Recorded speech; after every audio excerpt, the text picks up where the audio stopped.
This is Breighlynn Polk interviewing Mr. Brett Chambers for the HBCU Radio Preservation Project. It is currently 1:21 p.m. Eastern Standard Time on Wednesday, July 10th, 2024. This interview is being recorded at Queenie's in Durham, North Carolina.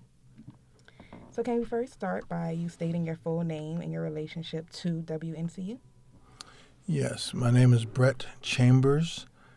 I am a professor at North Carolina Central University, or a lecturer, in the Department of Mass Communication. But my relationship to WNCU goes back to 1995 when I knew Donald Baker and some of the folks that got it started, Larry Thomas, and they became my mentors. And I'm still there. I started there in 2002, and I've always been a supporter of the station. Thank you. So before we get into your involvement at WNCU, we want to give like a little bit of an overview of who you are and where you come from. So can you first tell me when and where, if you're more comfortable, when you were born and about the people who raised you? Where I was born in Washington, D.C., a long time ago, in a place far, far away. No. I was born in Washington, D.C., grew up in Southeast D.C., specifically Fort Chaplain Park.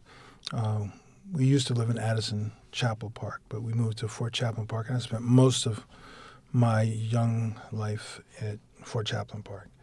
My mother was an educator. My father worked for the Department of Defense. Mom got a job in Maryland. She was one of the first black professionals hired at this new high school in 1968 called Parkdale. And I was moved. And when I first got there, I was the only black male in the school other than the vice principal. And there were three black girls, three black females as students. And I learned a lot. Interesting transition from D.C. inner city, the county. It was a tumultuous time. If you've seen the movie Remember the Titans, I was just a PG County version of that, except we didn't get Denzel as our coach. They kept their coach. And part of it was because they had been undefeated for 3 years, ranked number 9 in the country. They thought that they were the thing. And then the next year when they started doing the busing and whatnot, had to mix everything up, they weren't that good. But it was mainly because they had a bunch of kids who had been together their whole time, since boys club football, and that's why they were doing so well. But they won the first Maryland state championship my senior year, so I hope that helped them out. But I've been involved in music since I was a kid, and my godfather, Billy Best, was one of the guys that was involved in the Left Bank Jazz Society. So when I was a kid, I was listening to all kinds of music between him, my dad, their crew. I was just always in the middle of music as I was growing up. So, my connection to WNCU was not by accident. But my Left Bank Jazz Society was, my godfather, Uncle Billy, was part of that. And that was over in Baltimore. But I used to hear records in the house whenever I was there all the time.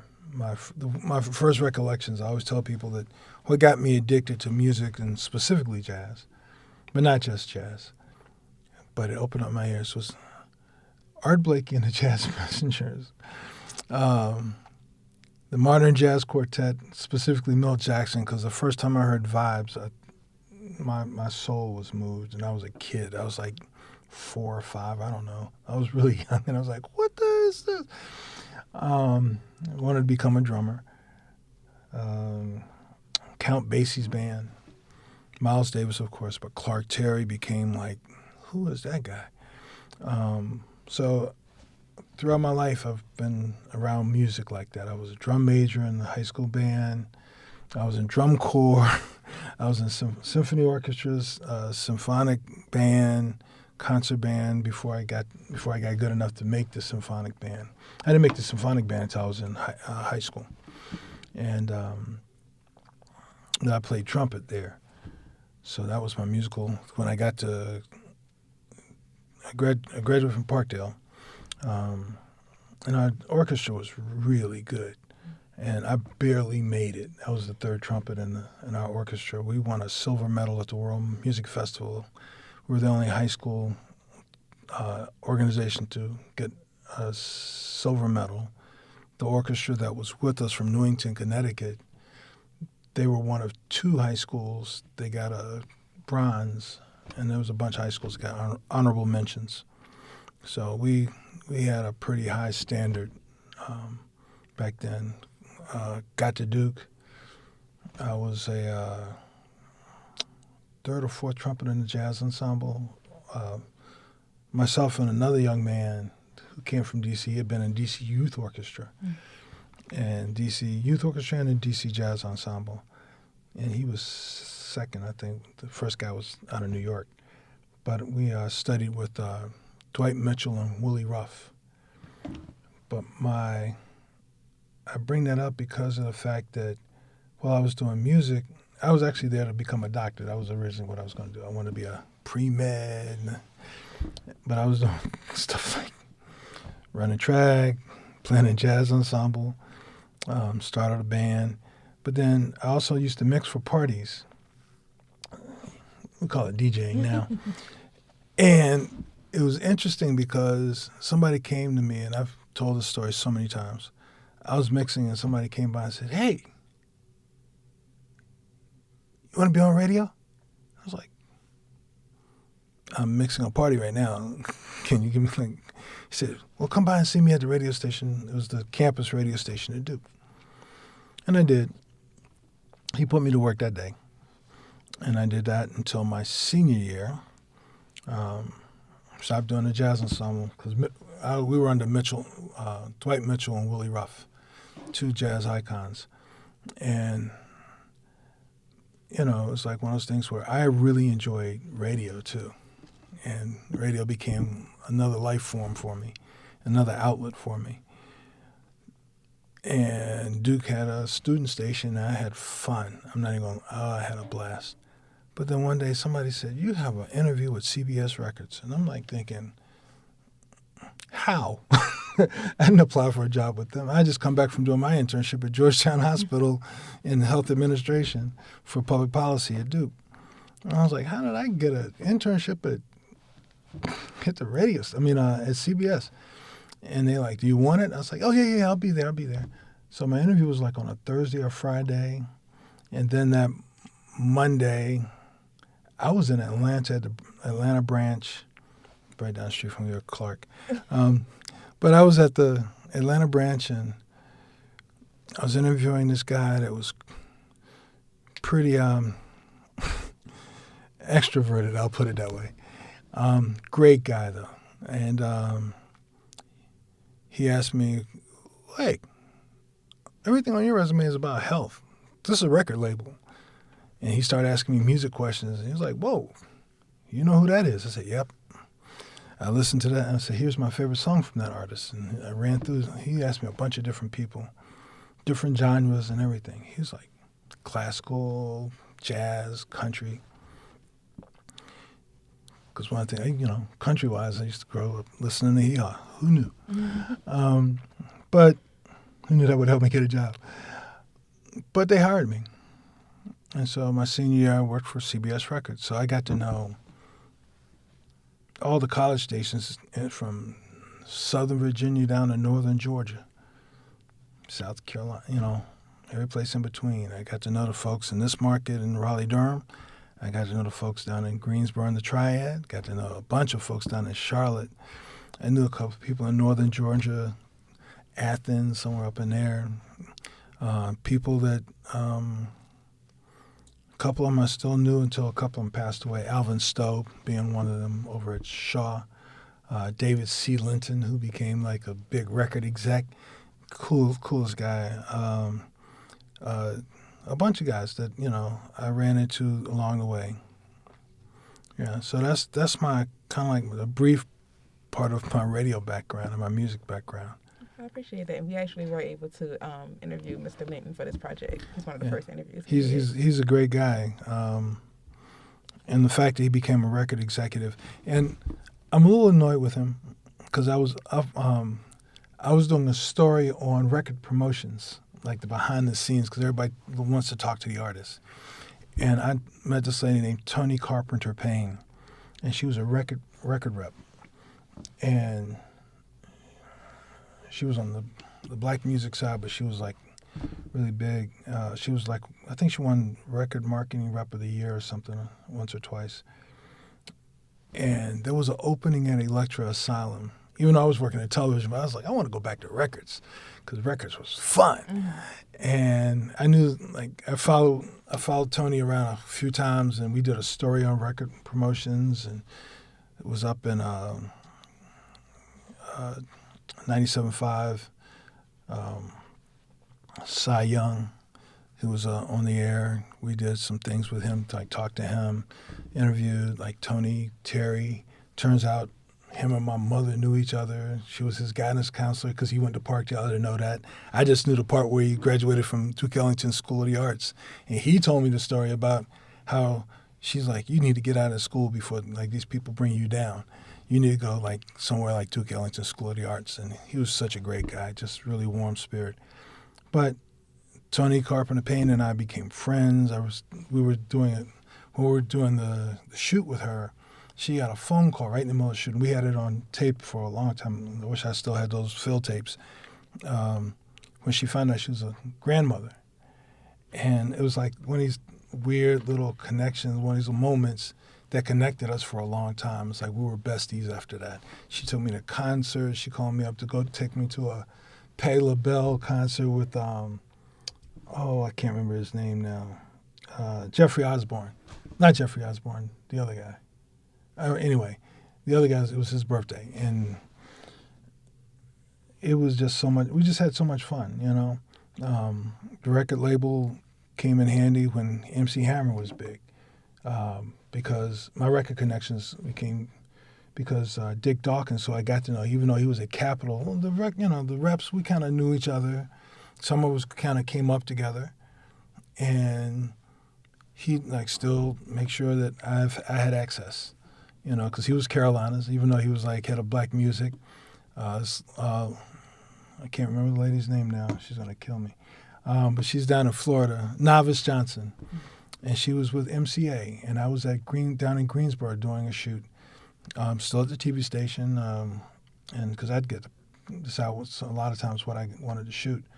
And I did a story on behind the music kind of thing. And my photographer and I, Ed Boyd, and we were down there, we were going to interview Tony. And we were like all excited about it. And Navis came by and she said, hey, you want to interview my boss? I was like, sure. Okay, you know, we're not busy right this moment. Her boss was A.D. Washington. At the time, he was head of black music. He kind of helped create the whole, you know, job description of black music, you know, for a record label at MCA. And he was there, and really nice guy, very generous with his time and with his information. Then another guy walks by, and he said, hey, Brett, you want to interview Frankie Beverly?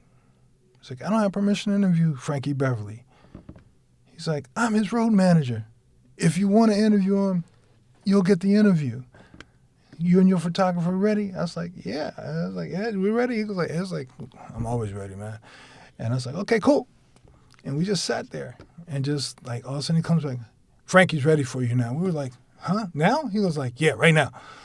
So we went in. Mr. Beverly was just sitting there. We got to interview him. We interviewed him for a good little while. He just kept talking. I'm like, how much tape did we bring? And it was cool though. And then when we like stopped doing the interview, he just sat there and talked to Ed and I. Who else was it there? Christopher Williams.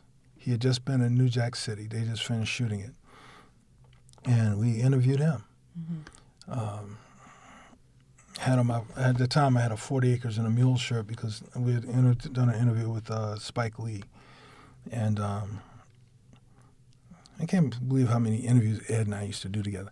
But anyway, we had interviewed Spike Lee, and we were talking to Chris. He saw the 40 acres mule. He saw the 40 acres in a mule shirt, and we talked about that for a little bit. And we talked about New Jack City, and then he mentioned a name. I said, "Hold it, Dwight Williams." He said, "Yeah." He said Dwight was first assistant because Melvin was the director. And I was like, "Oh man, I know. I worked on White Girl with Dwight Williams." He goes, "What?" And then we had a connection. So radio and music has always been a way for me to connect with people. So, I got way too many stories to share with you, but when it relates back to WNCU, it was no different because my journey with the TV station, when I was community affairs director, when they first started, just before I left, I was trying to support them because I had community grants I could do, and I was trying to get them one. And I can't remember, there's Donald Baker, but there's another Donald, the doctor, I can't remember his last name right now. He's over in speech and hearing. And him and Donald, what I remember, they were the ones pushing to get the station up and running, and they did, and I wanted to support them. Then I got to know like Larry Thomas really well, who was like one of their star DJs. He's like talk about historian. He was like a jazz historian. He was close to, was it the Clifford Brown family, I believe? Is it Clifford Brown or Lee Morgan? I forgot whichever one right now. But it's like when I got started with them, and that's just because I was trying to support them, and I was just a big supporter. I believed in what they were doing. My mother graduated from North Carolina Central. I knew people in North Carolina Central. The chancellor, Dr. Chambers, was one of my fraternity brothers. I mean, I had all these connections, right? And so I wanted to support them, even though I couldn't support them the way I did when I was at the record label, like I did Shaw and St. Aug Station and all the college stations that I knew about. I wanted to support them. And I still support them to this day. I'm like, money comes out of my check every month, So the shirt, money comes out of my check every month to support them. So I'm a supporter. I've done, still do. I go on the station every time they have I call it the begging season, but they're trying to raise money. Yeah, I'm there to support them, because I believe in their mission. I believe in what they do. I have friends I have former students that have been trained up in there. One of my colleagues, D.L. Underdew, she's still on the air. Al Shedre, who's director of operations, former student. So I have a vested interest in their success, and I want to see them continue because they're an outlet that we don't have. Irvin Joyner, one of my colleagues from the law school, he has Legal Eagles. I've been a guest. Cash Michaels and I, who's another guy I met, through the black radio circuit. We all just, we're a community that we have to support each other because we're at the point now where a lot of us are going away, and I appreciate the fact that y'all are doing this project because nobody's going to know that we ever existed based on like some of the trends now. And it's important for us to have a voice. I mean, I was influenced by people from WAFR, the Lee family, Valeria and Lee and her son, Mark Lee, and the husband, because he's an artist himself. But Mark was one of the ones who supported my open mic. I started open mic in '96, the year after the radio station started. And they were my first big supporters. I kept their I had their banner at Talk of the Town until like 2007, 2008, somewhere in there. And, I kept saying, "You want your banner back?" And for a while they would come and do fund drives at my open mic because I was like, "Hey, y'all support me, we support each other. It's a community. We always like to try to, Brett's open mic, WNCU, we support each other." Mark Lee would have me on the station Monday nights. He was the blues man. And he'd have me on, and we just used to try to work together for the good of the community.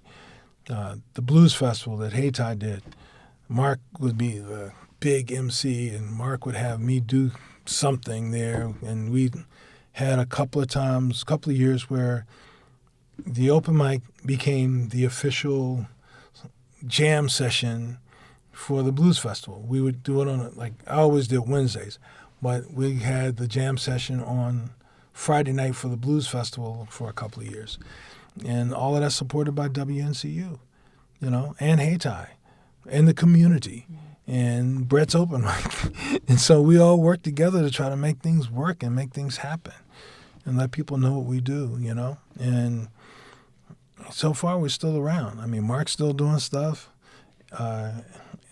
Eric, I was just started thinking about Eric. My buddy Eric, he runs a black music, he runs a black, the Black Expo, and they were supported by NCU for a while, and he supported WNCU for a while. So it's like all this synergy that goes around, and that we all look out for each other. It seems like WNCU is a community. Make sure there's a community effort to sustain itself as well as the other. It has to. Yeah. It has to. I mean, it's a community station. Besides, forget about the FCC regulations and how what their mission has to be. But that's what they do. When Donald Baker and Larry Thomas and that whole crew and Doc, when they first got that station launched, man, they were hard. They went hard out in the community. And that's why I was trying to support them, because I was a community guy at WTVD, the ABC station, and we did a couple of cool things together. We supported community efforts. There was Dr. Dorothy Brown, we call her Dr. Brown. She was doing some kind of piece out in the community with public health. We supported her. Everybody helped each other, understanding how all this community stuff works, especially when it comes to media and outlet and access. And since WNCU has such a long reach, it's not just Durham, it goes beyond Durham. Some of the outer counties, Durham County is pretty big, but beyond Durham and beyond Durham County, those folks need some information, news and information, as well as entertainment. And it's important that WNCU is a part of that. Or is a part of that. It's still on the air. So, and so many other places have gone off the air. Lost Shaw. And for a while, WNCU was doing a dual broadcast with Shaw Station. So all this stuff is really important. And the history of it needs to be recognized. Irvin Hester was a radio guy. He supported WNCU. We used to do stories on WNCU whenever we could, when they made sense, especially news-wise. We'd include WNCU whenever we could for the station. So it's just one of those situations where it's a really cool and needed, I always call it a community asset, community asset whenever I'm pitching on the air. I remind them when I'm pitching that the people that are supporting the station should go talk to the HR people, because a lot of the companies have matching gifts. So if I give 100, some companies match 3 to 1. So that $100 investment that you make may be worth total $400. You just increased the amount, increased your impact by you did 1, somebody else did 3, that's 4. Mm-hmm. And we have to find a way to do more of that to support WNCU, but all of the community assets that we have. Mm-hmm. Because if we don't support them, who's going to? Exactly. Yeah, that's definitely something for people to kind of take heed to and continue that tradition of, sticking together to make sure that community assets survive. So just going back a little bit before, like you said, you always grew up around music and you were raised in D.C. So can you tell me, I know you said that you went from the inner city and then you ended up moving. What did your community look like before you moved out of the inner city of D.C.? Oh, I had a cool community. We live in a set of apartments called Fort Chaplain Park. I had a national park. What's that, about 25 feet from the back of my sliding glass patio door because we lived on the ground floor. And I had a national park. Fort Chaplain Park was a real national park right behind my apartment complex. So I had a blast as a child. I mean, like, I look back now and I was like, I was so blessed because I had an entire national park behind me that I could go get lost in and do crazy stuff in. My parents had no idea what I was. I mean, I climbed trees, jump out of trees, build. We had rope swings. We did all kinds of things. We make bow and arrows out of vines, sticks. You know, I had a great childhood. I mean, I look back now and I was like, I didn't know we didn't have a lot of money, but you know, we had a lot of great experiences. Though my Boy Scout troop, we were one of the first black Boy Scout troops in the city in D.C. Troop 582 at Hughes Memorial Methodist Church. We had a lot of cool stuff that I was able to do. I was in drum corps in the city before I was in drum corps out in the county. I was drum corps that met at Spingarn. I can't remember the name of the drum corps right now. But we met at Spingarn across from Langston Golf Course, which is an all-black golf course because we weren't allowed to play on their golf courses. Mm-hmm. And so, like, when I first moved to the county, I didn't know that white people play golf because I grew up on segregated golf courses. I showed up at a golf tryout, and they're like, what are you doing with those clubs? I was like, I came to try out for the golf team. And they're like, yeah, what are you doing with clubs? I was like, I got them from my dad. How would your dad give you clubs? So I could play. He got new set. And they saw me the same way I was kind of, wow, I didn't know y'all did this. They were looking at me like, we didn't know y'all play golf. Well, you know, as an adult, I look back, I was like, that's because we were on segregated courses, y'all. You know, so it was, but those are the kinds of things I encountered and learned. I grew up on, was it WOL in D.C. and then WPGC with Donnie Simpson and Kojo Nambi on WHUR. I used to, Quiet Storm, oh my God. And, yeah. I mean, so I was always a radio brat anyway, even though I didn't realize it at the time. But growing up, man, music was my thing. So your parents, do you mind me asking their names? Yeah, Lynette Peyton Chambers and Randolph Chambers. And were you the only child? Oh, I was the only child for 6 years. I missed those 6 years. No, yeah, I have a sister. I have a bunch of cousins. I have a bunch of extended family. Like Uncle Billy had 2 sons, Champ and Kenny, William Best Jr., and Champ and Kenneth Best, and Patina Best, awesome lady. She's still alive. Uncle Billy's gone. Uncle Billy died on my birthday. That was not fun. But Aunt Tina's still alive. We just celebrated her 90th birthday last August. I was up there, Champ. Made sure I was with Champ and Kenneth. And we were, on the way. It's funny because on the way up, we were listening to music and we were talking about Left Bank stuff. And it was just really crazy, It was just fun, It's because I saw them last month for another funeral. But one of my cousins passed away, so I went by to see them, and we talked more about music. They still had some classic downbeat magazines later. I was like, ooh. He said, yo, remember that? Remember that one? I was like, yeah. Because Champ and I, we are all about the music. Champ was he's like my god. Well, he is my god brother, but we were like brothers because we grew up together. He's a little bit. Champ was only about a year or two older than me. I think he did black radio at Clemson. Well, he did college radio. I think he did college radio at Clemson, but he was a DJ at Clemson. Like we were just so much alike. But yeah, my mother's from Durham. She grew up in Walltown. My dad was born in Franklin, but he was raised between Mobile and Baltimore because his mom died when he was 3.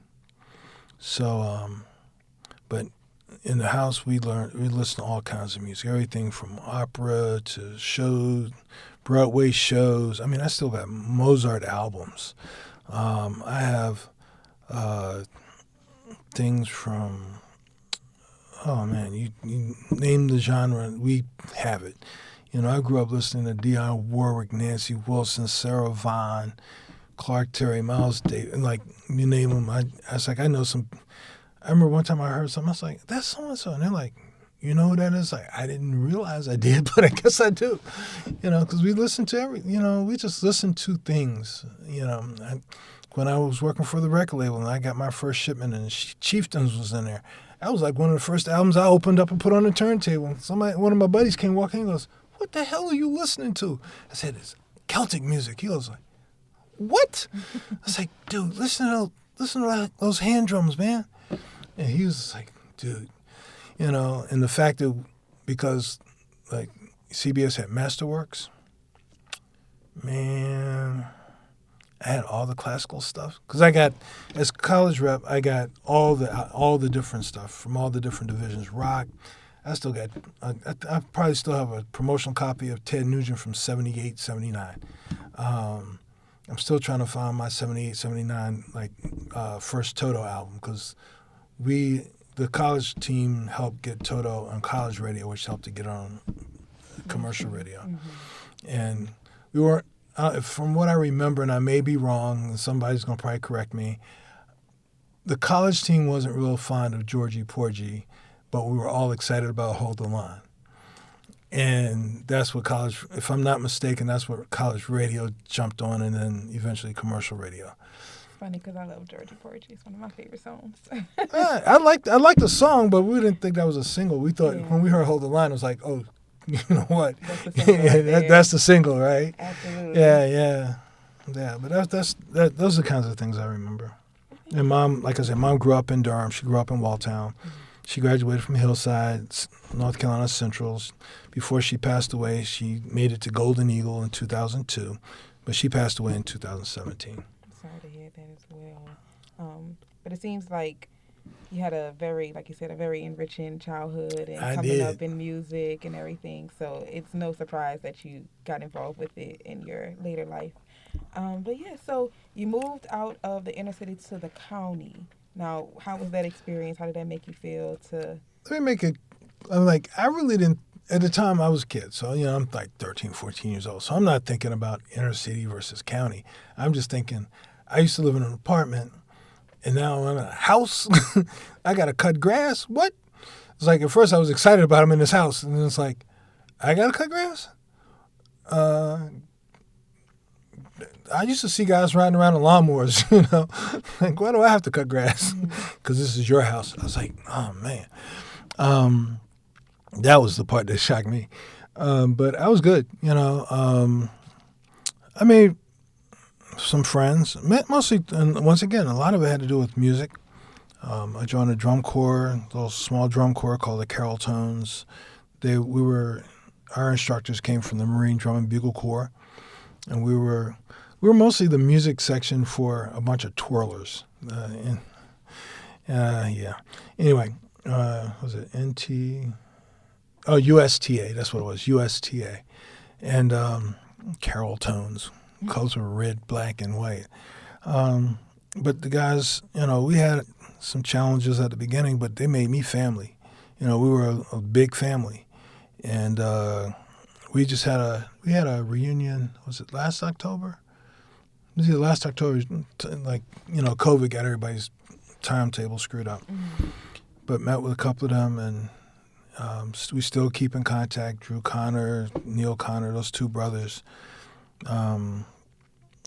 Bruce, Louis Blancato. It was a really kind of Doug. Doug was one of the drummers. He's crazy. He's still crazy. I saw him. Doug Kelly. I saw him. He has still long hair, kind of like, like you see from the 70s shows.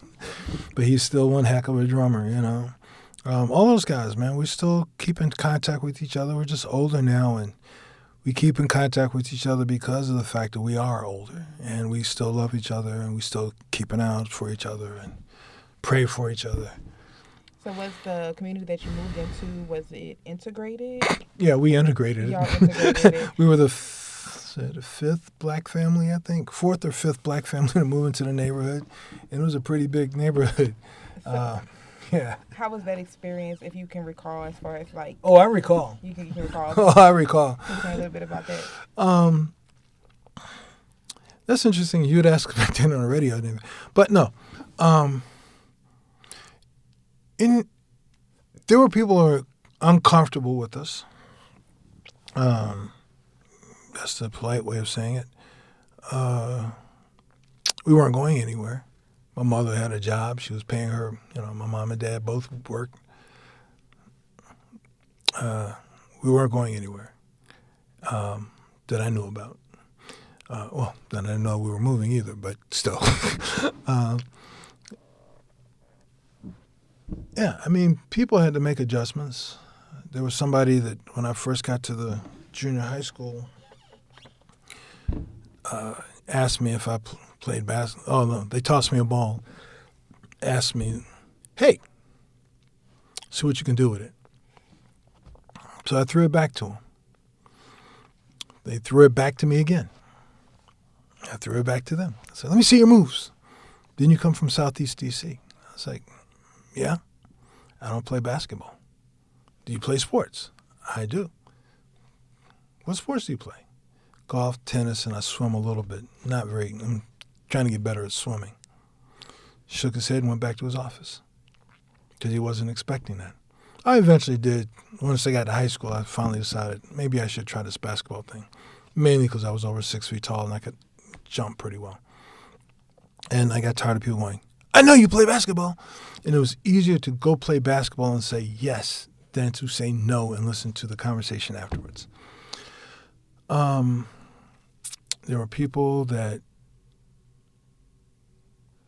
didn't have expectations, but I wound up in advanced placement stuff, advanced placement physics, biochem, biology, chemistry, English, all that, all the AP stuff.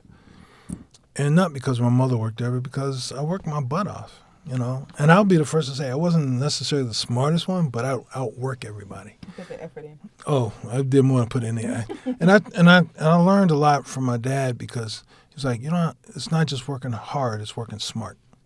And he showed me that. He didn't just tell me that. He showed me that because if there was something that he wanted to learn, one day I'd come home, he's at the dinner table with books from the library, reading books, taking notes, So I saw it. I saw my mother when she went back to get her master's degree in counseling, which is how we wound up, moving, because she had already had a master's degree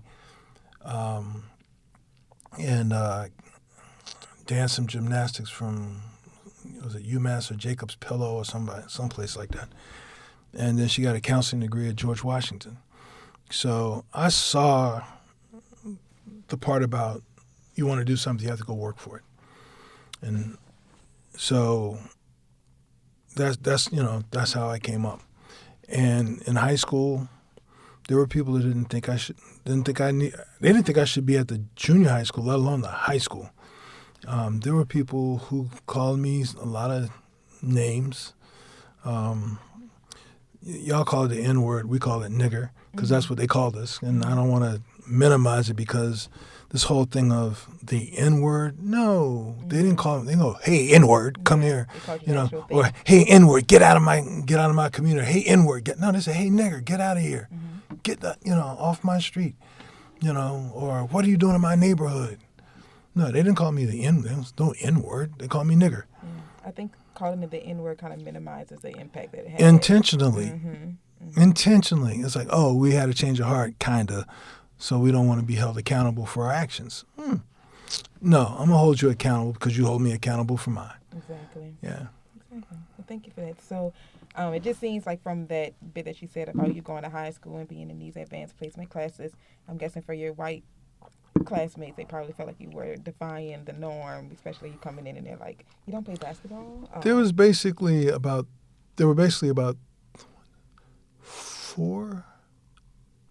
4 or 5 folks that I remember that were in the whole advanced placement thing. One went to work for NASA. One went to work for the Air Force. One, I'm not sure where he went. No, Rainey actually, I think, went into the Air Force. I think Vanessa went to the Air Force as well. She was an upright bassist. She was awesome. Smart. Oh, my God, she was smart. Vilma was a genius. Vilma was a killer French horn player, too. First, she was principal French horn in our orchestra and symphonic band. But we were all just trying to make it and survive, you know. We try not to focus on the differences. We just try to focus on not so much surviving, but more thriving and doing what we're supposed to do. Because his favorite saying to me was, son, your first line of self-defense is do your damn job. You know, and he would repeat that, but what he was really saying is, if you're prepared, then if they're racist, and the racism will be reflected in that if you did your job and that's what you were asked to do and expected to do and you did it well, then it has to be something else. Mm-hmm. Even if it's a personality conflict, because sometimes it's not about racism. Sometimes they just don't like you, you know. And so, you know, I learned a lot of that stuff. I also learned about all those soft skills, you know, what they call soft skills. Mm-hmm. We just call them life skills now. Mm-hmm. But just doing the things that we're supposed to do, regardless of what color you are, how tall you are, how thin you are, how fat you are, what shade you are, you know, whether you spoke the King's English or whether you know, was straight from the streets, my brother. You know, if you knew how to do stuff, they kind of had to have, because if you need a plumber, you're not as concerned about how he speaks as whether he can stop the leak. Yeah. You get what I'm saying? Yeah. So we used to have those kind of conversations too. And I became an information junkie too, because our conversations at the dinner table, I feel didn't really play well at our dinner table with whoever was there, whether it was my parents or the extended family or because that's their crew. And they were all folks that, like, one of them was the first black professional hired by the NSA. He was a mathematician, Mr. Taylor. And the other one was the early information guy at Howard Hospital. You know, God, I can't remember his name right now.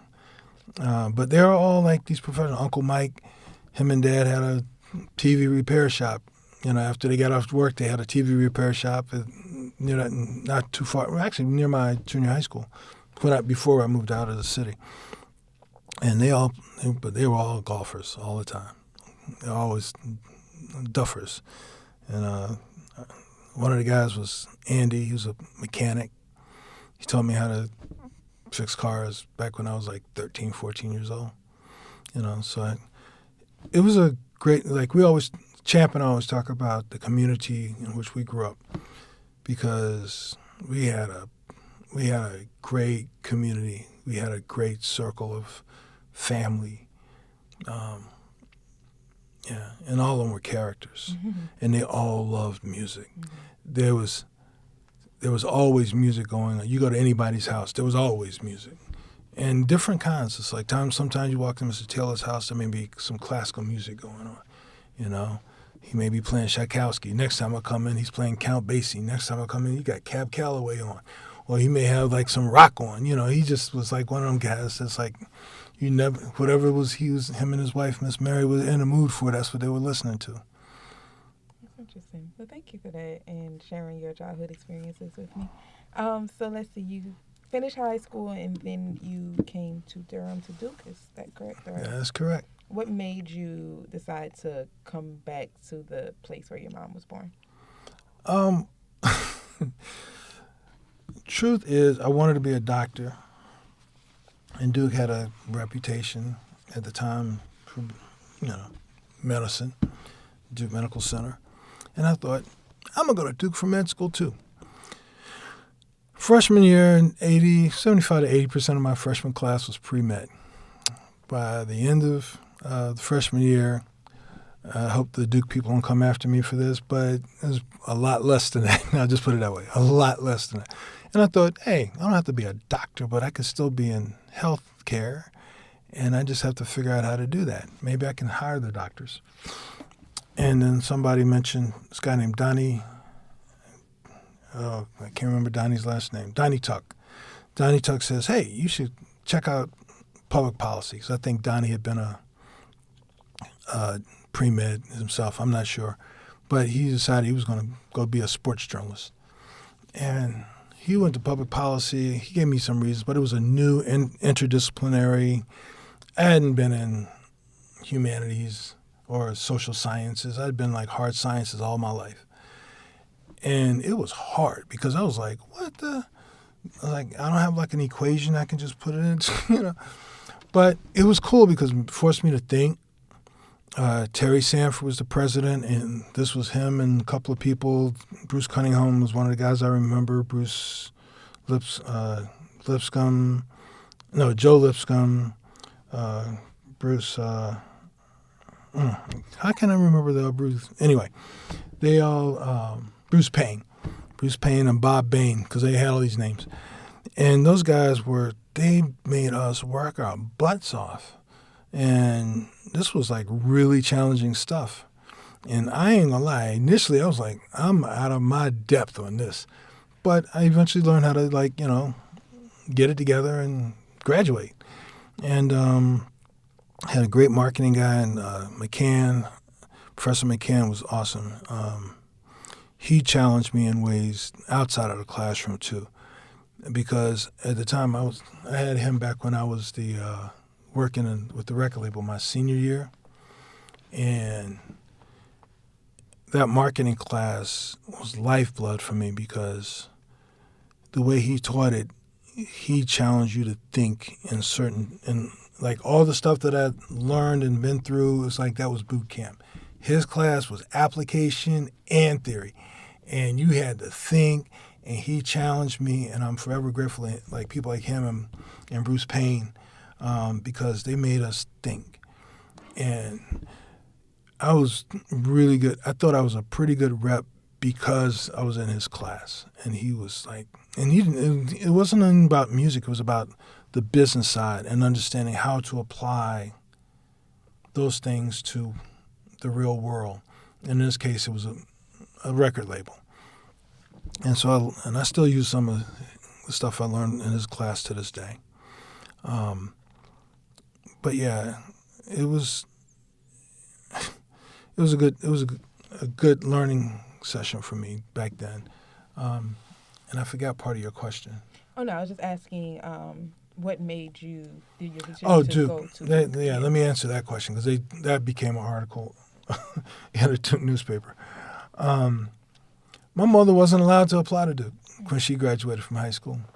She went to Hillside right here in Durham. She was a really good student, you know. And her and all those other smart people at Hillside, they weren't allowed to apply to Duke. And if they had, they would have been automatically rejected because colored people, they were colored back then. They weren't even Negro yet. Well, I guess they were Negro. They were somewhere between colored and Negro back then. They weren't allowed to apply. And Duke didn't let first black people in until mid-'60s. So part of it was my mother grew up 2 blocks from Duke's East Campus. My grandmother was a maid in one of the girl dorms on East Campus.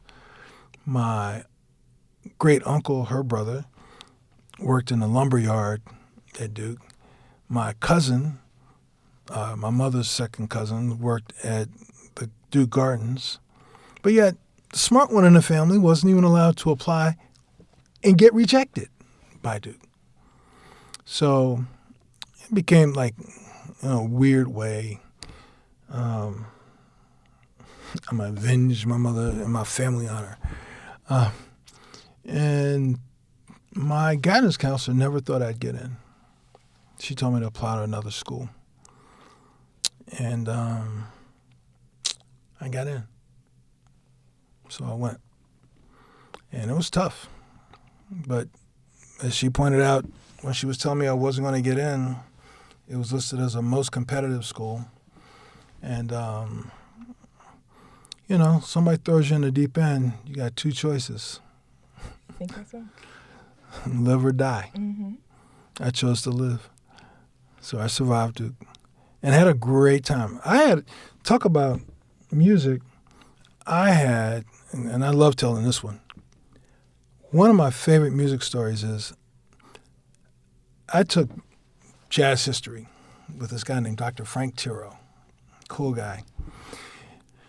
He wrote the book that we used in class. And so one day I'm over in the Duke Music Building, the Edwards Music Building, which they're celebrating, I think, 50 years now. No, more than 50. Anyway, it is 50th anniversary. So I'm in the Edwards Music Building in the basement. Because I used to like to study there because it was 2 blocks. I stayed off campus by this time. I'm a senior. And my grandmother's house was 2 blocks off campus. My mother kept it. So I was staying there with my cousin, the gardener guy. One day I'm in the basement, and I'm walking down the hall. And this old, elderly black woman steps out, and she looks at me and she goes, "Hey, young man, why aren't you in my class?" I was like, "Excuse me?" She goes, "Why aren't you in my class?" I said, "I don't know what you teach, ma'am." She goes, "I teach jazz history. You need to be in my class." I said, "Ma'am, I already had jazz history with Dr. Tiro." She goes, "You tell Frank to put you in my class." I say, "Yes, ma'am." And I left. The next day, I go into Dr. Tiro's office and said, "Dr. Tiro, this lady downstairs asked me," and as I'm said, the lady downstairs, he reaches us in this desk because back then we didn't have computers like we have now. He reaches out one of the big drop ad slips. He starts filling out. And I said, "Dr. Tiro, this lady asked me to be in her jazz history class, and I asked her, I shared with her that I've already had jazz history with you." He said, "Don't worry, you're going to do an independent study, but you're going to be in that class." I said, "Who is she?" He goes, "You had my class." I said, "I did. That's why I told her I couldn't be in hers." "Who was a pianist for Andy Kirk band?" I looked at him, I said, "I thought she was dead." He goes, "Obviously not. That's her." I was like, "That's Mary Lou Williams?" He goes, "That's Mary Lou Williams. You're going to be in her class." I was one of, I don't even know, just a couple of black people in that class. It was a class of 125. And she was her and Father O'Brien. And here comes a radio music record label part connection. Herbie Hancock had been on campus. And I had to do the college promotion because he was at Duke. Mm-hmm. Did a meet and greet with him at a place in Chapel Hill because I couldn't find a place in Durham that night. And the next day, he was off. He had a day off. And I had to go run some errands. He said, "Yeah, I'll run." I said, "You can ride with me if you want, if you don't have nothing else to do." Then I remembered I had class. I was like, "Oh, I have class." Pointed out it was with Mary Lou Williams. He goes, "I'll go with you." So we walk in, and we're coming down because it's in the rehearsal hall. The rehearsal hall goes down. You have to go walk down into it. We walk in. Mary Lou just happens not to be there today, but Dr. Tiro is Pastor Tiro. Father O'Brien. Father O'Brien was her manager, and he was teaching class. So Father O'Brien's teaching class, and we walk in, and Art Tatum is on. And when Mr. Hancock walks in, he just just, oh my God. He's just all in it. It's like his eyes closed, and we're standing on the steps. Father O'Brien looks up, and then he looks away. He looks again. And I'm nodding my head. Yep. So he acknowledges Mr. Hancock's presence. He invites him to come play. Mr. Hancock's like, nope. This is, Mary Lou Williams' class. I just came just to hang out. Man, I forgot something else Father O'Brien played, and Herbie was like in another world. I'm not sure if it was Oscar Peterson or somebody, but it was somebody else that was just an incredible pianist. I wish we had cell phones back then. But he asked Herbie to play again. Herbie said, I'm going to use one of my songs to kind of play the styles of my favorite pianists, and that'll give you a little snapshot of the history of jazz. He started off with stride and ragtime, and he came all the way up through modern and funk, and he played Green Dolphin Street, so many different variations that everybody in class was just sitting there. During reunions, we all still talk about, oh my God, you remember when Herbie Hancock came to class? It was amazing. And he had a blast. He had an absolute blast. And, those are the kinds of things that I remember. Mm-hmm. Those are the kinds of things I remember. It seems like you're a good person to connect, people. But all of it's connected. Things, yeah. And the last part that I'll connect, this is like the final, not final, but another connect, one more connection. I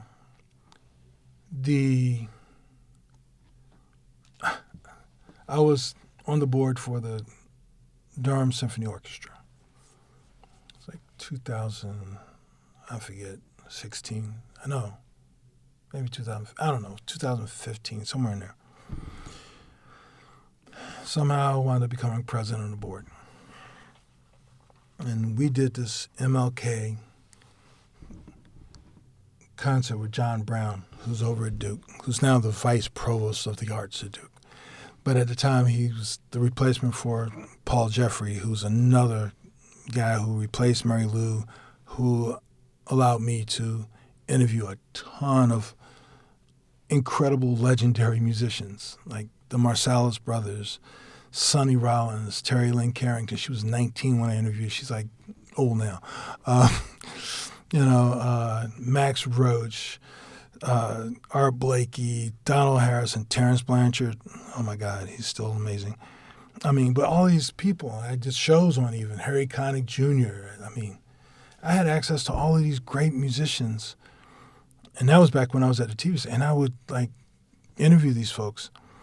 But the story I want to talk about is the MLK concert, and it was at Baldwin Auditorium. Now, I played Baldwin Auditorium back when it was not as nice as it is now, because it got completely renovated, not restored, but renovated to an amazing room. It's a room within a room, and it's absolutely amazing. But I used to be on that stage as a freshman in the jazz ensemble with my buddy George Neal, who we both became frat brothers. We're both alphas. We're both alphas. We both play trumpet. But we studied, we were in jazz ensemble even before Mary Lou got there with Dwight Mitchell, Willie Ruff. We were in the jazz ensemble. We played with Benny Carter, we played with Dizzy Gillespie, and the Harlem Copacetic Dancers joined us for one show. And jump forward many, many decades later in a different century, I'm the president of the Durham Symphony Orchestra. The symphony was playing with John Brown's big band, Shaw Male Gospel Ensemble, and my mother got excited because my mother had dementia, and I was taking care of my mom. She had moved down here from Maryland back to North Carolina, and when I took her to the concert, because I would take her to concerts, and she loved concerts. The music made her happy. These young men got her too happy. And next thing we heard, really loud.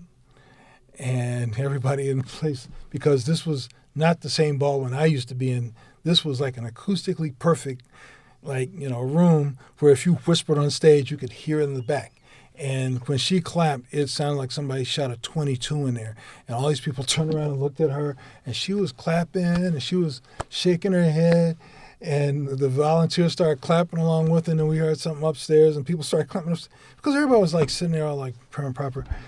And it was so funny because that became a joke. We started telling that story at even on our next board meeting. Somebody's like, "Yeah, your mother set it off, didn't she?" And I was like, "She does." I would take her to almost any of the concerts, and she would be the first one clapping. I took her to our Holiday Pops concert, and she'd be the first one clapping. One time, one of the other board members, her mother-in-law was there, and her mother-in-law was sitting with her husband, and I asked him if he'd keep an eye on my mother, so he had both of the ladies on either side of him.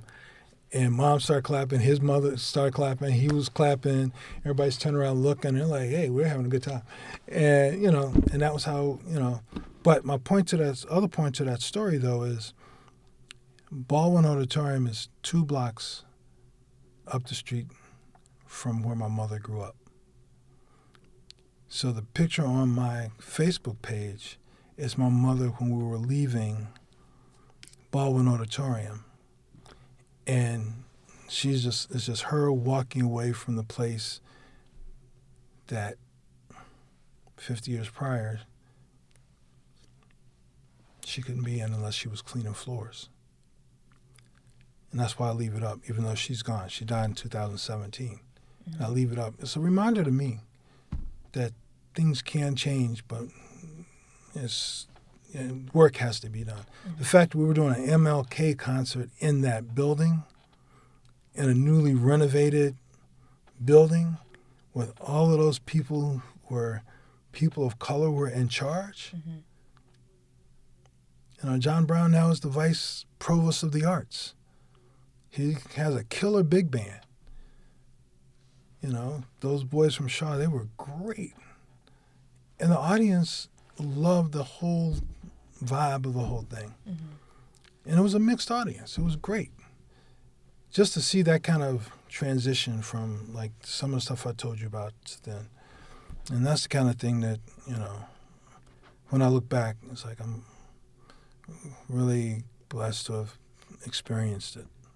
Well, thank you for sharing that as well. And that's a great way to memorialize your mother as well. So thank you for that.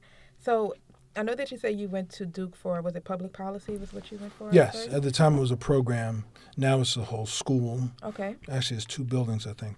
And they have an international reputation.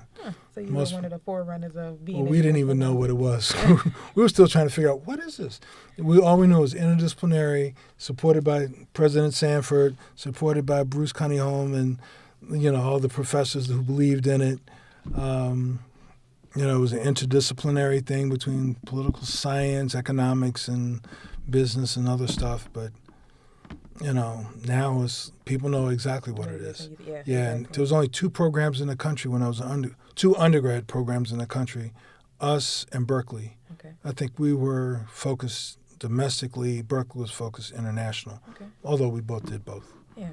So did you work in public policy once you graduated, or did you go straight to media? Oh, no. I worked in, after I did the record label stuff, I thought I was destined to go right in the media. I was like, oh, this is what I really want to do. And didn't quite work out that way. I did a couple of other jobs, sold cars. What was that? I did a bunch of different odd jobs. Worked over at the Lemur Center for a second. It was a temp job. Then I got into, I started hanging out at American Dance Festival and playing with Arthur Hall's drummers from Philly. Arthur Hall introduced me to Chuck Davis. The following year I played with Chuck, I wound up dancing with Chuck Davis, not intentionally. Matter of fact, I was intentionally trying not to dance with Chuck Davis, but he wouldn't let me play with the drummers unless I did rehearsals and did the classes that he was teaching for American Dance Festival. And that led me to be introduced to Bill T. Jones by Chuck Davis. And then Bill T. put me in one of his first world premiere. I think they were called Arnie Zane back then. But I was in the first world premiere dance piece for Bill T. Jones. And I wasn't part of his dance company. I was in the piece, but I wasn't originally a part of his dance company. Okay. And now he has a Kennedy Center medal. Yeah, like who knew? Yeah, I would say you're starting to connect me to knowing people who either they were in high places or they eventually got there. So. Yeah, it's like everybody just worked their butts off and people recognized. Moved on up. Moving on up. Absolutely. So I know you say you did television production, right? Was that before or was that after, like the radio aspect? Well, the radio is what let me. Donald Baker knew I wanted to get into television. He knew I wanted to get in the media, so he helped me get a job at WDBS, which was the commercial station owned by Duke. And he knew I'd been undergrad and worked there and worked for a label. He knew all of that, and he said, "Why don't you come and be a sub at our WDBS?" Which was great because WDBS was like literally around the corner from my house, and so I could walk to work. And so I did, and after a while, I wound up getting the overnight slot. Larry Thomas went off to do some other things with music and radio and history and things like that. And so I had the overnight slot. And when I got that helped me get my first job in TV at WRAL. And I was doing the news and then flying back to get on the air by midnight. Luckily, I had a very long opening song for my show. And Donald, would put that on for me if I was running a little behind. Because I didn't have a cell phone to call him, but he'd have it set up just in case. And I'd come in, do my show overnight, got off at 6, and that was great. I loved it. I loved my show. I loved doing overnight. You get some very interesting people calling you back then. And then one day I got a phone call, "Hey, can you stop by the station?" Okay. We got bought, and they were going to change the format from jazz because it was jazz overnight, classical during the day. Next thing I know, we're not there no more. I think I still have some albums from there because they weren't using the albums, so they're like, "Hey, check a couple of your favorite albums," and because they're not going to use them. The new station is going to be a whole different format. Mm-hmm. And we had an incredible music library back then. Because the people that were there loved the music that they were, both the classical side. Classical mostly during the day was mostly tape, but they had a lot of classical albums because we're a radio station. And the labels sent albums.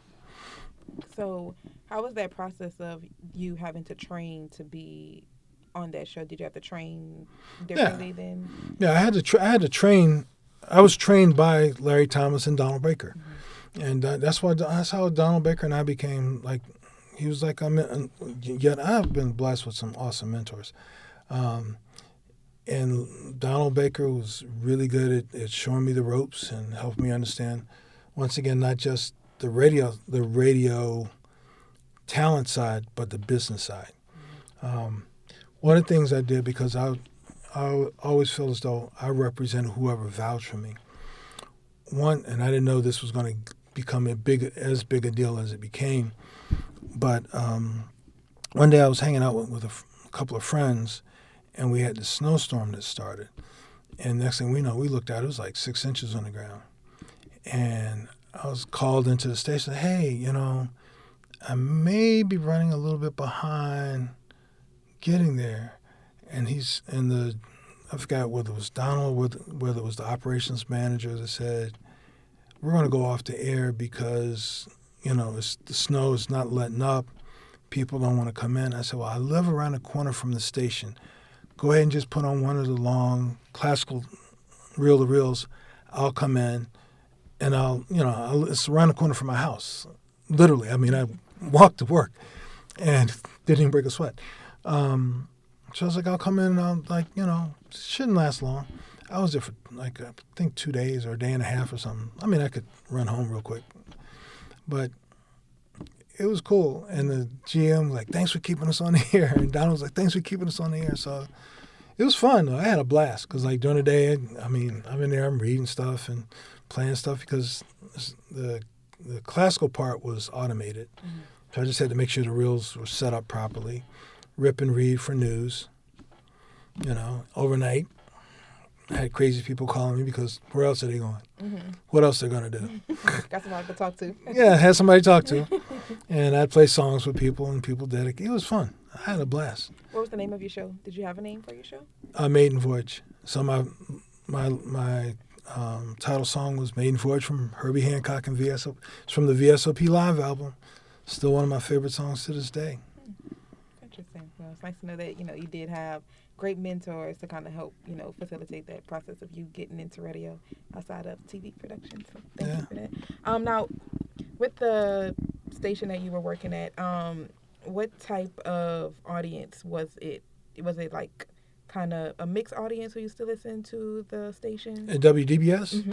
WDBS was classical during the day. Mm-hmm. So, of course, we know who that probably, Yeah, but you'd be surprised that, people assume that black people don't listen to classical music. Mm-hmm. And then I say, listen to, like, Catherine Battle and Wynton Marsalis, when they, when they did that album. I met this guy named Wilmer Wise. He was the first principal trumpet player of a major, orchestra. He was the first principal trumpet player of the Baltimore Symphony Orchestra. I met William Fielder, he actually wanted to become a professor at Rutgers. He was at Shaw when I first met him, but then I met him actually at American Dance Festival, but he was leaving to go to Rutgers. Mm-hmm. And teach a trumpet professor there. And one of his students is Terrence Blanchard. And he's actually in the documentary about Battle and Wynton Marsalis. He's the guy that's teaching Wynton and giving Wynton some coaching in that video, in that documentary. And we didn't know that he was going to go that big, but he was like, and he was a student of Bud Herseth from the Chicago Orchestra, who's like a legend in the trumpet world, especially in the classical trumpet world. So, yeah. I could go on, but I'm not. No problem. So once you stopped, it was WDBS? WDBS, yes. So once you FM. stopped working at that station, did you have any affiliation with any other stations before helping or supporting WNCU? I'm not sure how. I kind of left once I got and one of the other things that happened during that time was WDBS switched over to WDUR or something, and they were an R&B station owned locally, but then they sold out to Radio 1. I knew the people who bought it. I met them, got to know Alvin Stowe really well, but then they sold out to Radio 1. Knew the people there, Vinnie Brown, and then Cy Young. I kept in touch with the radio people there. They were actually in a few of the shows that I did for my few episodes of the show I did when I did behind the scenes of music. I did one called Summer Music Festival. It was based on a lot of the people I interviewed at the Bud Fest, things like that. Okay. So I know that you said you've worked at the station at Duke, right? Yes. And so now, since this project is specifically focusing on HBCU radio, how would you say the differences was between, the WDBS and then moving forward in your connections with other HBCU radio stations? Just the amount of support. Also the size of audiences, which adds to the amount of support. DBS, and also the two guys that I was trained by at WDBS became the two guys who founded WNCU. Mm-hmm. So that alone, that was so when WNCU was on the air, because I already knew Donald and I knew Larry, I made sure that I supported them as much as I could. And then when I started my open mic, they supported. And then Mark Lee, I got to know him because I knew his parents that ran AFR.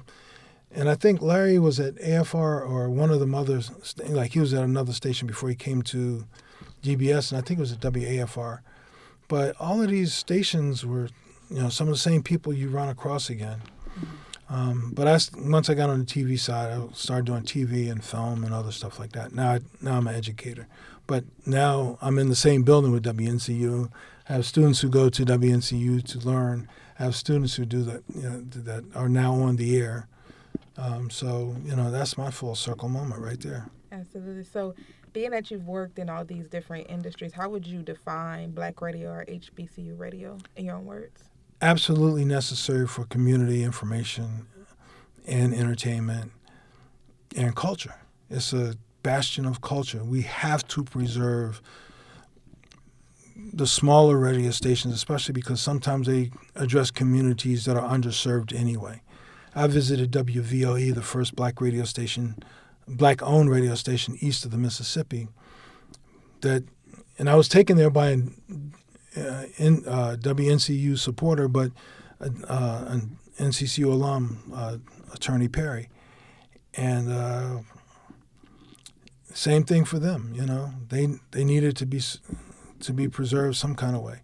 But WNCU needs to be archived and supported because they're still alive. Mm-hmm. It's one thing to try to archive what has been, but let's keep the movement going. Let's support those. That's why I support them every month. Money comes out of my check. And I have one donation that comes out. I don't even call it a donation. I call it investment. One investment that comes out of my check for me, and one that comes out in my daughter's name. My daughter's in media now too, but she's now at ESPN, so that's a whole different thing. But so I just think that I don't think, I know the WNCU and the other stations that you're visiting have to be supported. If they're not around, they need to be archived. The ones who are still around need to make sure they're archiving what they do. It's not complicated. Mm-hmm. When you go to the Smithsonian and you see the archives on that fourth floor when they talk about music and culture, mm-hmm. you see how important saving that is. Mm-hmm. When you go to that new Black Museum down in Charleston, South Carolina, that a lot of people don't know about, same thing. You see how important it is for us to be able to tell the story about who we are, where we came from. Because what is it? As long as the hunter tells the story, the lion never wins. Right. Thank you for that. So how does it feel for you to, being that you came from Duke University, to have been associated with HBCU stations, and why do you think that it's important for someone with your background to be involved in supporting these stations? It's important for me because I have ties to both. Mm-hmm. They're both in Durham. Mm-hmm. They both have their own ties that people don't like to talk about. They're ties they do like to talk about. I co-taught a documentary course with a professor from Duke, and we had a blast. We had Duke students and Central students in the same class. We alternated, our campuses. They met with people from the radio station. They met with people from Duke's radio station and Central's radio station. So they know both sides. They know, they have more than one perspective about it.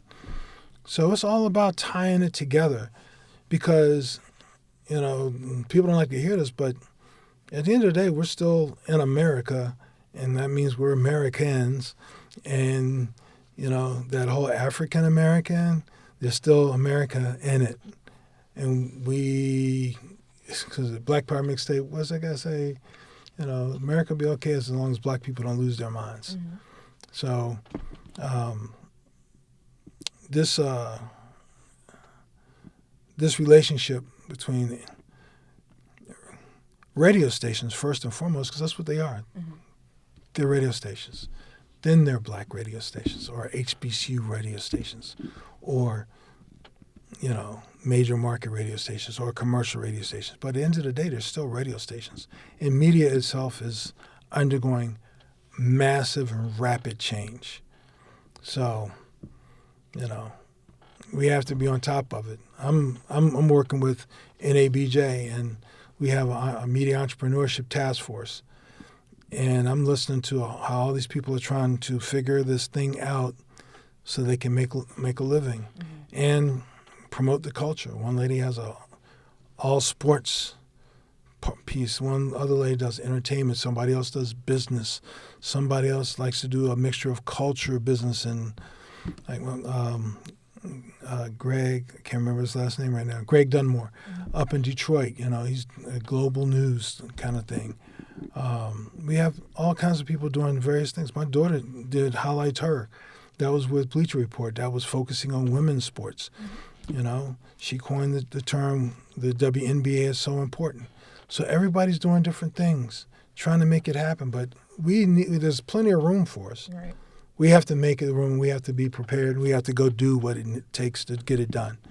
Because whether it's an HBCU radio station, they're trying to get gain an audience the same way WUNC tries to gain an audience. Mm-hmm. They have to serve their audience in order to have that market share. Absolutely.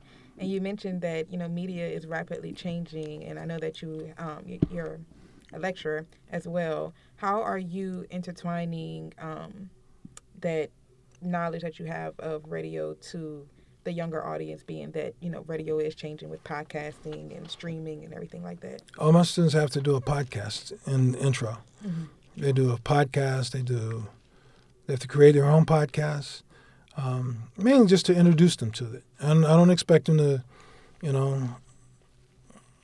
have the Killadilla 1A type podcast right out the box. But I want them to know how accessible it is. It's not easy, but it's accessible. It's easy to get one. It's hard to do a good one, mm-hmm. But you have to do a first one. It's like you don't get strong just by learning how to do one push-up. Right. Then you have to put in the reps. Absolutely. So they learn that. They tie it to their blogs. Then they learn how to do video, and some of them are doing video podcasts now on YouTube, things like that. Yeah, that's a good grounding for them to kind of... And I take them by the radio station. They go visit the radio station so they can see the assets available to them because they have AudioNet, which gets them trained up so they can go to WNCU, and DL is one of the DJs in drive time mm-hmm. at WNCU. Mm-hmm. Yeah, so it's a good connection. And great connection. You're that person who's kind of like connecting everything, all the lines and the branches. So I have just about 2 to 3 more questions for you. The first one would be, what type of issues do you use your platform to kind of make the public aware of within media, whether it be personal or professional or like political? Are there any type of issues that you find are more important to you that you put out in your productions, or is it just kind of like general? Community is a big one, and being responsible to your community in whichever way you choose. So I've been on Irvin Joyner's Legal Eagles show a couple of times, and he approached from the legal aspect, but it's really about how to function in the society because our society is governed by laws. Mm-hmm. And so when I'm in the classroom, I'm just trying to get my students to understand there are rules that govern whatever it is you do. And to quote one of my Duke alums, Kathy, everything in life is a game. Mm-hmm. Learn the rules. Play to win, or you will get played. Because I feel doesn't work. Ignorance of the law does not excuse you from the law. So you have to know the rules of whatever game. If you want to go into radio, learn what radio is about. When you want to go into television, you have to learn what television is about. Not just being on the air, but learn about the business environment of it. That served me really well. I have students now who are in the game, so to speak, and people I've mentored it from in ABJ that are in it. And they learn, some of them learn, most of them learn, and some of them are doing really well. So it's really important for folks to understand that. Yeah, thank you. So again, the name of this project is titled the HBCU Radio Preservation Project. Why do you think it's important for these types of initiatives to exist, and how do you feel about this project itself? I'm honored that Phyllis Coley asked me to be a part of it. Phyllis Coley asked me to be a part of it because I covered a story about her when she was protesting at North Carolina Central when I was at WTVD. And so the fact that it was full circle now, she's asking me to be a part of one of her stories, I'm honored. The fact you spoke to my fraternity brother, Andre Van, he's Mr. Archives, he's Mr. History. And he provided you with Norflee Whitted and Irvin Hester. Irvin Hester was one of my mentors, and we worked together at WTVD. I shared another story with you about he and I invited him to go interview Cab Calloway with me, and that was interesting watching two at that time older gentlemen interact on their way and also just having a chance to meet the hottie ho man. He was 82. I was like, oh my God, I met Cab Calloway. You know, he's the godfather of rap. I don't care what anybody says. But yeah, you know, that kind of stuff. Just all of it. It's all tied together. Absolutely. So thank you. You're welcome. So you mentioned a lot of people who've mentored you, but you as a mentor, is there any advice that you would give to anyone who wants to go into radio broadcasting or television production or any form of media? Learn how to write. I'd start with that. That's my daughter came back to talk to my students. She was just starting on a digital platform, and somebody asked her that question, like, "Hey, what do we really need to do?" She's like, "Learn how to write. Learn how to write."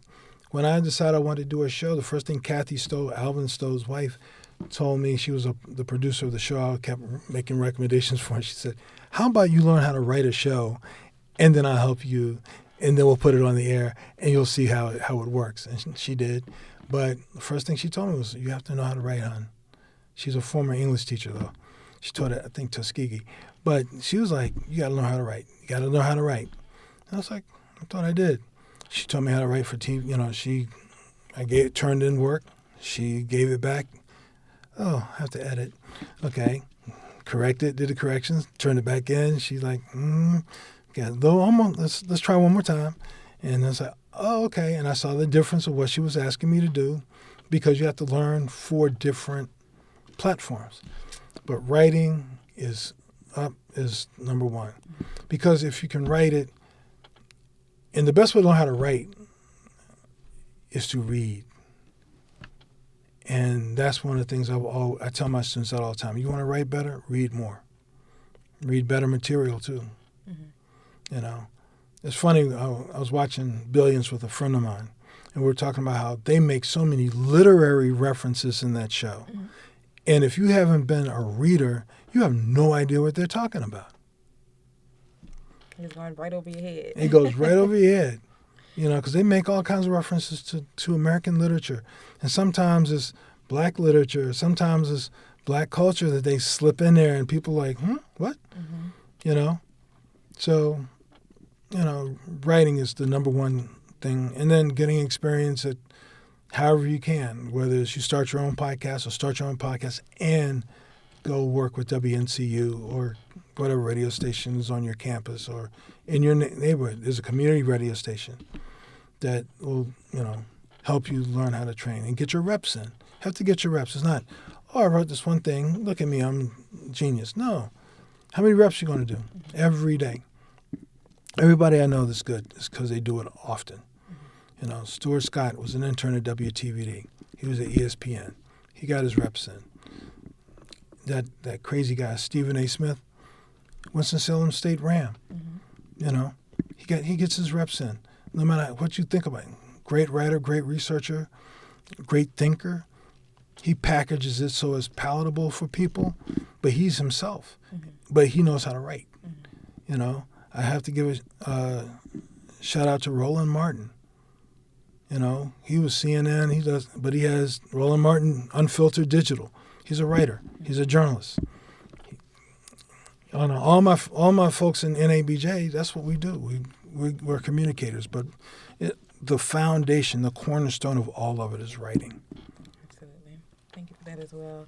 So is there anything else that wasn't mentioned in this interview that you want to add, or anyone that you want to shout out that you didn't mention prior? Go Clark Atlanta Panthers.